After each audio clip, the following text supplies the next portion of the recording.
نن دا لیکل والا چیلنج در کوم چې پاکستان نن د انډیا نه میچ وګټو ښه بېغمې وګوره هېڅ هم نشته دی زه تا ته دا مبارکباد در کوم چې پاکستان نن میچ وګټو د انډیا نه څنګه دومره په یقین دهانۍ سره خبره کوي هغه د امریکې نه د هغه شرم هېر دی چې هغه نه میچ وبیلو ګوره تاریخ صاحب که ته وګورې پاکستان په پیله سټارټ کې چې دی شرم کوي صحیح ده بېکاره ټیم او که هر ټیم هغه بیلي خو چې کله بېکاره ټیم نه هغه میچ وبیلي نو بیا پر روان وخت کې یا په ټورنمنټ کې بیا هغو خوله لګوي خوله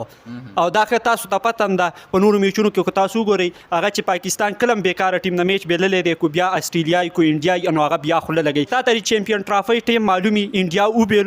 وګټو میچ د پاکستان نه صحیح ده بیا دې ته په فاینل کې خیل نه خولې لګولې هر یو پلیر چې دی خولې لګولې کو هغه بالرانو کو هغه بیټسمنانو کو هغه سپینرانو او چیمپیون ټرافي به وګټله ما سره یو پوینټ شته دی چې ښه بېغمه میچ وګورئ څومره هم خلک د پاکستان په ایډوانسو کې چې دی میچ وګټو دا ولې د دې بېکاره ټیمونو اکثر د پاکستان میچ بیلي نو دا ګوره پاکستان کو ورکوټی او کو غټ ټیمي پاکستان چې دی فریشر دی صحیح ده ډېر په یره کې گیم کوي نو د یره گیم چې دی په کرکټ کې چې دی دا نه چلیږي ښه ډاډه گیم به کې کوتې بیلي او کوتې ګټي خو چې کله هغه د بېکاره ټیم نه میچ وبیلي که نه نو بیا دې ورته خدای خیر کړي بیا خپل شرم راپټوي خپل شرم راپټوي په دې نه چې میچ وبه ګټم که وبه بیلم خو صرف وارې کوي ښه درنې چې کوم طرف ته ورګېدو څنګه چې په چیمپیون ټرافۍ کې رئیسار کړلی د انډیا بالران بیا ته د ځان د خلاصېدو مطلب یا هار یا پار